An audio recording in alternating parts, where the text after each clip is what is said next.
I'm wearing the RotoUnderworld shirt because it is go time. We're going to talk about that in a little bit. What is go time? What are we going toward? What is about to launch? It's happening. But I want to talk for a moment about what didn't happen, and that's the Hunter Henry breakout, because I'm just finding this Hunter Henry injury so heartbreaking, despite not owning this player in any Dynasty League. I have him 0 places. 0 leagues. No Hunter Henry whatsoever. I was never interested in Hunter Henry because Hunter Henry was a backup tight end for 2 years, and that wasn't helping me. And yet he was being valued as one of the top tight ends in Dynasty Leagues, and there was an incongruence there, and I never ended up acquiring him. So there's no reason for me to have any sort of affinity for Hunter Henry. He's never been a player I touted on the podcast very strongly. But of all the players in the NFL at any position, it's hard to find a player better poised to finally break out and become a star in the league, to get his name mentioned on SportsCenter, to become a household name. This was all about to happen for Hunter Henry. And that's why it's one of, if not the most heartbreaking players to have injured of any of the players. I mean, in fiction, if you just created a scenario of a player getting injured that would be maximum heartbreaking, you would perfectly describe Hunter Henry. This is the last player you wanted to see hurt. He's yet to prove himself at the NFL level, and by all accounts, it was going to happen. It was definitively going to happen. Of all the players who had not yet broken out, who you expected to break out, if you had to pick one at any position, it would be Hunter Henry. At quarterback, you would say Patrick Mahomes.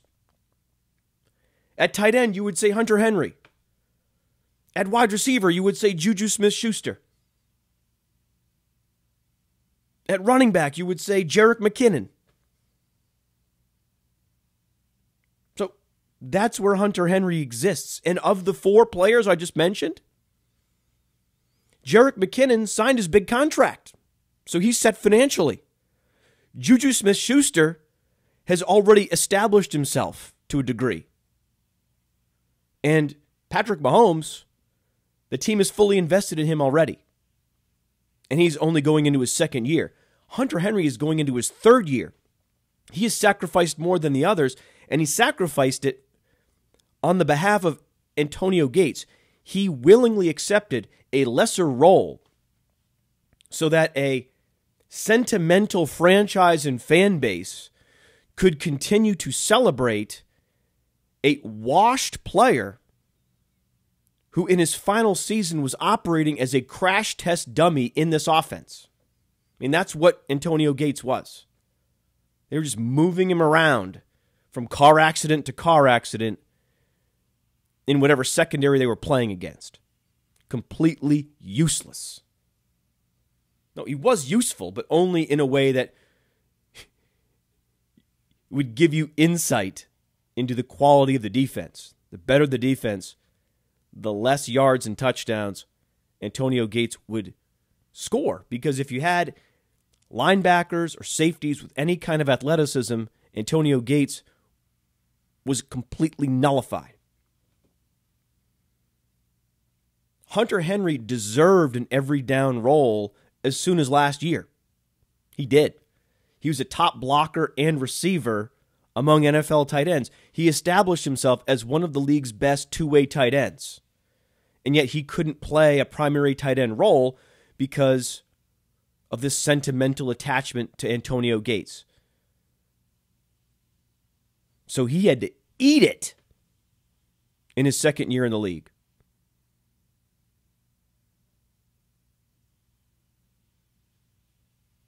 So now going into his 3rd year, he sacrificed in order to finally achieve his destiny in his third year. And then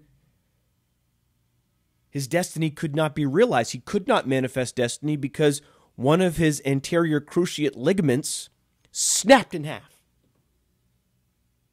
in practice.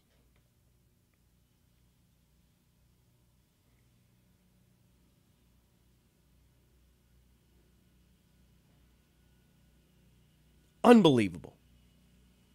Speaking of unbelievable, we have a lawnmower in the vicinity. Give me one moment.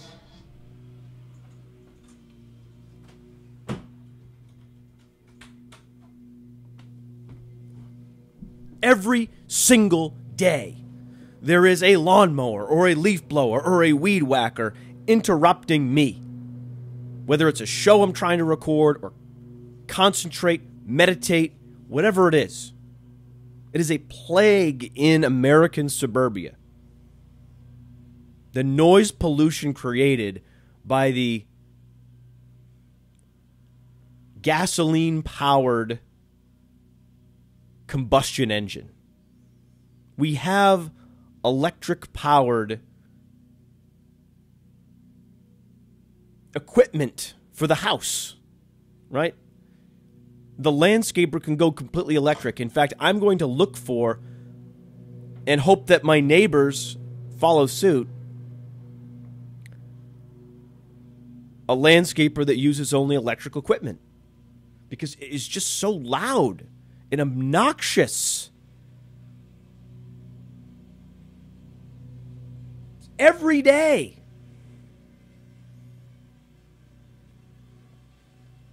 And the leaf blower is the worst. And what are they blowing? How many leaves do they have to blow in the middle of the summer? Why are they blowing leaves? I don't understand this. Listen to this. Listen.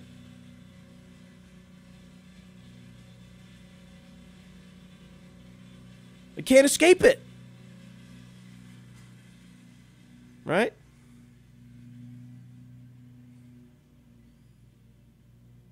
First world problems, right? First world problems.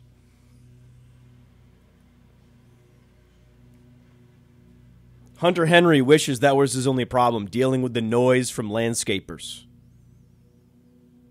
I don't understand it. It creates pollution, both air pollution and noise pollution. I think this is one of the most underreported types of pollution, is noise pollution. The ear is a very sensitive organ. In fact, of all the miracles, sight, hearing, taste, our ability to leverage all these senses, the one we take most for granted often is hearing, and the actual mechanics of the ear. The eardrum and the tiny bones that carry the sound wavelengths to the auditory nerve. I mean, it is a fascinating invention, anatomic invention. Our ears. The mammalian ear is a miracle. We take it for granted. And these combustion engine based landscaping equipment that just wheeze and wheeze and wheeze and wheeze and wheeze for hours on end. More and more people are working from home now. Like, we need to stand up for this. Stand up to the tyranny of the combustion-based landscaping equipment, destroying the lives of the work-from-home collective. We need to band together. Force these landscapers to go electric. The difference between an electric weed whacker, an electric leaf blower, is striking. How much more quiet it is.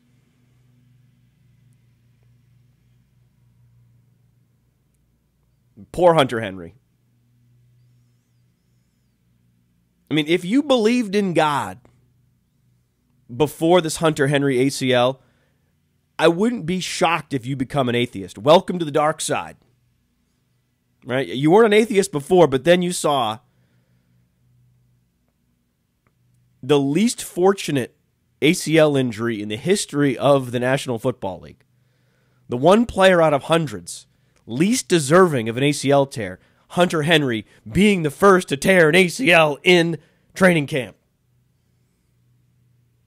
Understanding that, tell me there's a God now. Who is this God that would allow such a thing? Sacrificing his body in the gladiator arena. Destroying brain cells. Shaving years off his life for our entertainment. And for what? To be robbed of the ability to break out and become a star.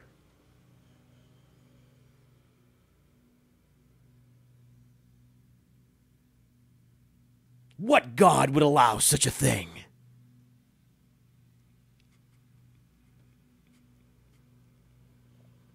A God that has blessed us with these incessant lawn care devices destroying my life.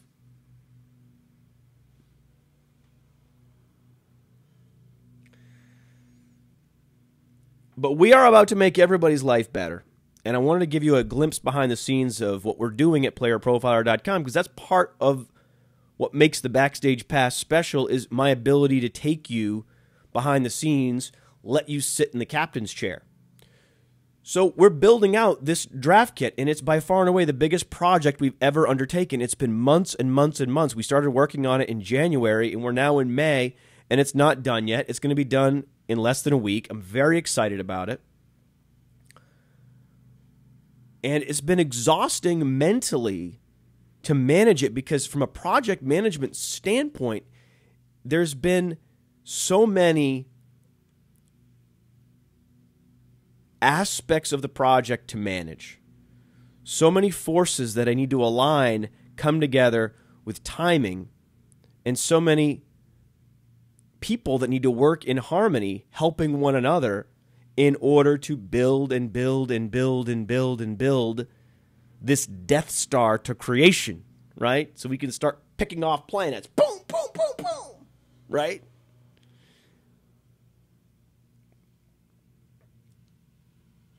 So to give you a sense, the draft kit is really these two distinct features, these two distinct modules in the draft kit.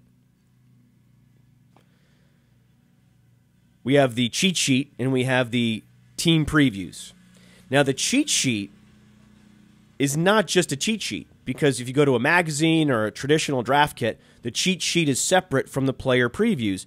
We have combined the player previews and the cheat sheet into this one module. That's the great innovation, I think, of what we've done, is when you're interacting with the cheat sheet and you're looking at your top 300 and you can just draft right off of it, right? You can always crack open a player and read more about that player. And it's not just the written analysis, it's a projection, and it's not just the fantasy points, it's projected targets, receptions, yards, touchdowns, as well as an embedded video analysis, as well as written analysis of that player. And then we had the schedule strength. We have their VOS, their value over stream from last season. So we pack it all in there. Their ADP on the FFPC, which is now up to date and accurate across all players. So it's the best possible snapshot to prepare you for your draft on every player within the context of a top 300 list. And it's top 300 PPR, half PPR, and standard. And the projected points will change depending on which of those three formats you're looking at. And when you go to the top 300, it's not just sorted by projection. Of course not. The first quarterback, Aaron Rodgers, is ranked outside the top 80. Even though his ADP on a fantasy football calculator, the more traditional fantasy leagues, the standard leagues, Aaron Rodgers is being drafted at pick 40. We advise you to draft an Aaron Rodgers 4 rounds later. Because we're realists. We're realists. We want you to be the best fantasy player you can be. And so that's the beauty of this draft kit and this cheat sheet in particular. It's the first cheat sheet which you will be able to follow player by player. And you will be able to just close your eyes and just pick best player available off this cheat sheet and build a hell of a team. No other cheat sheet were you able to do that because always the quarterbacks were ranked too high. But we fixed that. You should see where the Ben Roethlisbergers and the Phillip Rivers are ranked in our top 300 list. I mean, it's hilarious to see their projected points and how late we are recommending you draft them. Because we believe in late round quarterback and optimizing your chances of a fantasy football championship. So we've created and set up our top 300 list accordingly. And there's a person, Peter Howard, in charge of the rankings and the projections. And I work with him on almost a daily basis to get the rankings and the projections just right. And then Eric McClung is managing all of the player analysis. And it's not just an unbelievable team that we have of writers. And a lot of you listen to the show, and I want to express my gratitude to you now. I am overwhelmed with gratitude when I read these player previews from our writing staff. Over 10 writers that write articles on PlayerProfiler.com raised their hand and said, we want to be featured writers in this draft kit. And thank God they did. And they've done an excellent job. Almost every player preview is written. One of the only player previews missing is one that I've been assigned, Jeff Janis. I'm working on it. And yes, it will be a sarcastic player preview. Oh, they have the weed whacker out now. Gas powered. Of course it is. Gas powered to annoy me. Oh, but it's more powerful. The gas powered is more powerful. So what? I'll pay more. I would pay more. Takes a little longer? Fine. I'll pay more. That should be an option. When a landscaper meets with you, they should lay that option out there. We have a gas powered for $20. We have electric for $25. You pick.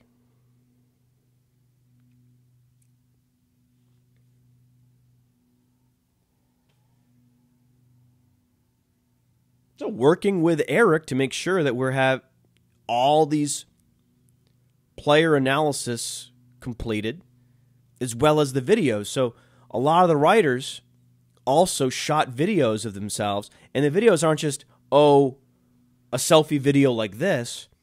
They include charts, they include pictures, screenshots. They make it cool. It's a cool 90-second video on at least 200 of the players. We have an incorporated video as well as the written analysis. Then those videos need to be edited. They need to be uploaded to YouTube. So we have a whole editing team. We have a handful of video editors that are specializing in, fading in and out, adding the graphics. That's a whole job in and of itself. Editing. We have an editing team who I'm so grateful to as well. They are going through each and every bit of player analysis, reading through it before publishing it, making sure there are no grammatical errors, making sure that the sentence structure is correct, making sure that the thesis is followed through. We summarize how the player played last season and what we expect from the player for this coming season.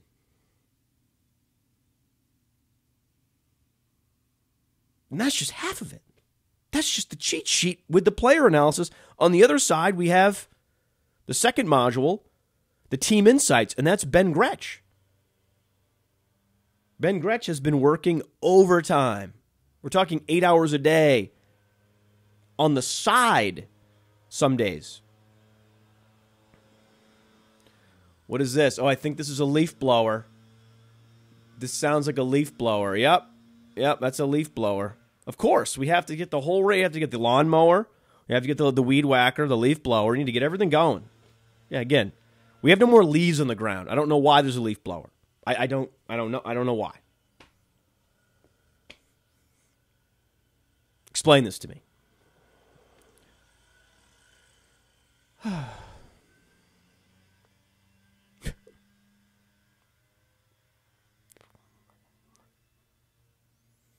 Just let the grass grow. Let's just have fields instead of lawns. I'd rather have a field. Why can't we all just get together and agree to just do fields instead of lawns? And then enough of this. Enough of this noise pollution. And it's also, we don't have to pay for all this landscaping. Right? You have to pay for someone to mow your lawn. And I know the other option is mow your own lawn. Fuck out of here with that. Come on. Really? Grow up. I mowed so many lawns. That was my job in the summer in high school, was to mow lawns. I mowed 5+ lawns a day. It was exhausting. Just by myself. The weed whacking, yes, and I used gas powered. There was no electric powered equipment back then. That was years and years ago. And I also didn't appreciate noise pollution like I do now. And also there was not an incredible, segment of the population, a contingent working from home either. So I've done all the mowing of lawns I'll ever do for my life. I've mowed more lawns in my life than most people combined. I don't know what that means. Not most people combined, but most of you for sure. And by a factor of 5 to 10x for most of you as well. So I'm good on mowing lawns. I don't know. The team previews. Ben's doing a great job putting together a review of last year and what the team experienced in 2017, and then pinpointing a signature trend, something that stood out from last year that will likely not carry over into 2018. Some teams were fortunate last year, and it's impossible for them to be as lucky in 2018. That's the Atlanta Falcons corollary from 2016 to 2017. Well, we're going to see that with some teams going from 2017 to 2018. And then also, the reverse will be true. Whereas the Cincinnati Bengals will experience a positive reversion across the board this season. Because they have to. No team was as unlucky when you look at all of the external forces as the Cincinnati Bengals. And so that's what Ben is going to be focusing on. Not so much each individual player, but the team dynamics, coaching changes, offensive line changes. And was this team experiencing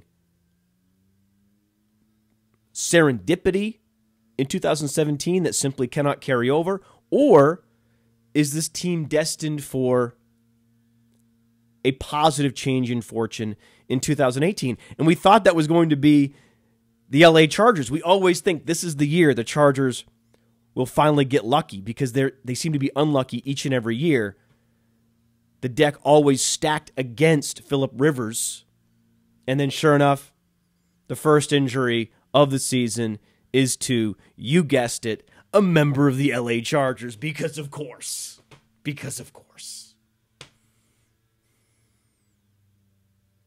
Phillip Rivers, the snake-bitten quarterback of the NFL.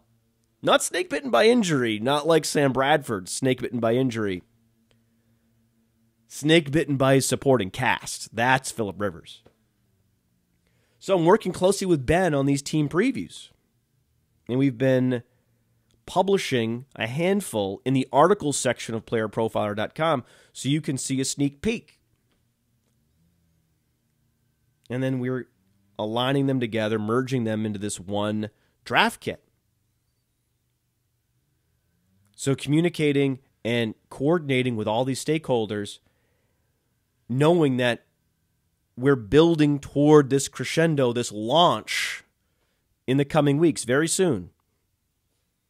And getting the timing just right, getting all of the player analysis written and the videos produced and the team insights published and the projections complete and the rankings set across all three of the formats, PPR, half PPR, standard.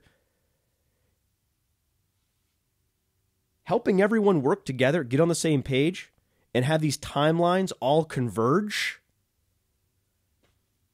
It's been a huge project management challenge. It's really tested me, and I've appreciated the challenge.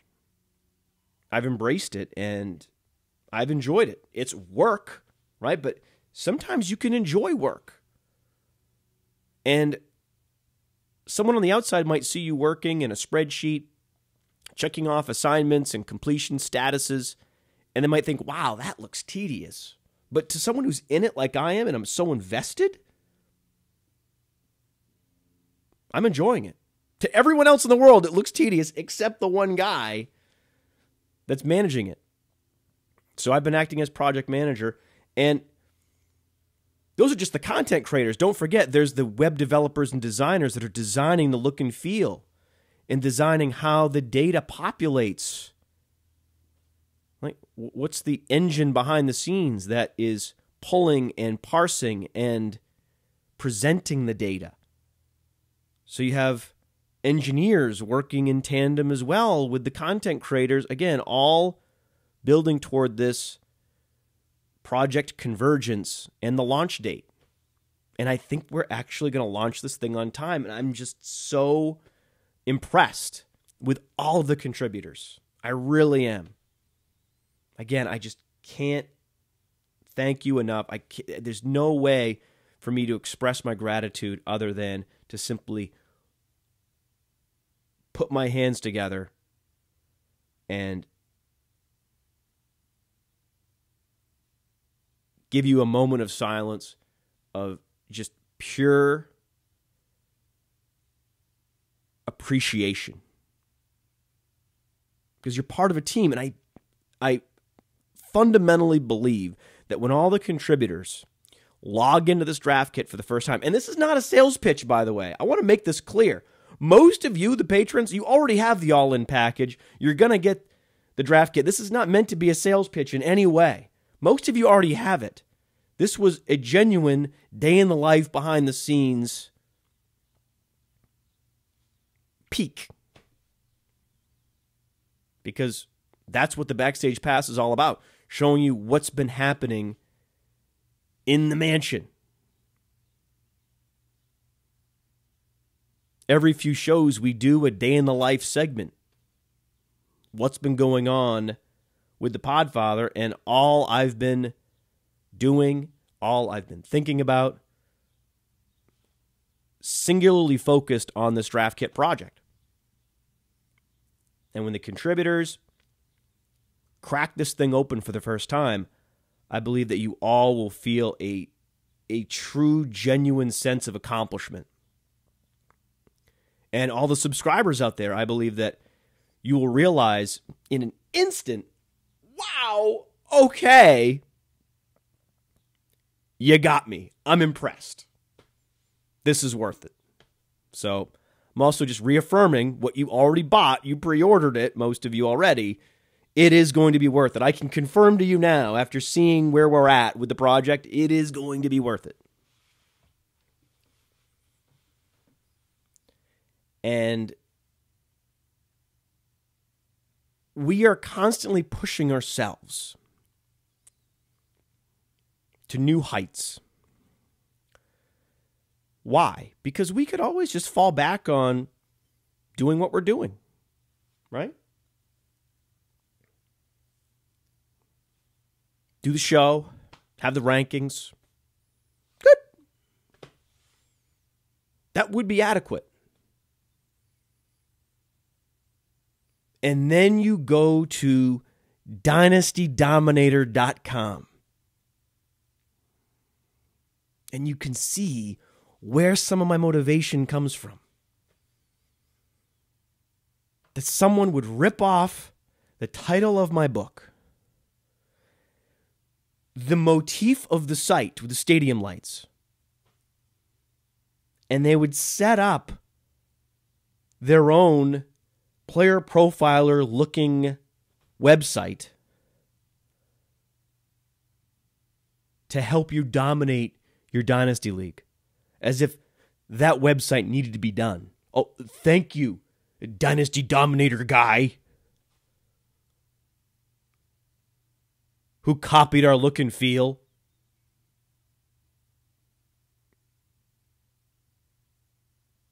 And repurposed the name of our book. Fucking guy. Unbelievable. Unbelievable. I mean, this is like a Jin Yang situation. This was infuriating when I saw this. And the crazy part is, it was a listener. He emailed me. He said, check this out. I said, what? Well, I didn't say what. I simply replied back, if you want to work with us, I would suggest doing something original. That was it. Because it's true. Anyone that does something original that wants to work with us, I'm happy to be a partner. But I do not want to partner with or be associated in any way with lame guy trying to rip off our vision, right? We had this very clear, very distinct vision for our brand, right? A brand identity. And when you see that brand identity just brazenly copied, it's offensive. But it's also embarrassing. You're embarrassed for the person. It's like, you don't have any creativity within you whatsoever. You're so creatively bankrupt that you must just copy one for one the brand identity of an existing content provider. Like, we are the creators. We spend countless hours creating, using our imagination to build something new. And then you can look yourself in the mirror after just repurposing someone else's work and pawning it off as your own?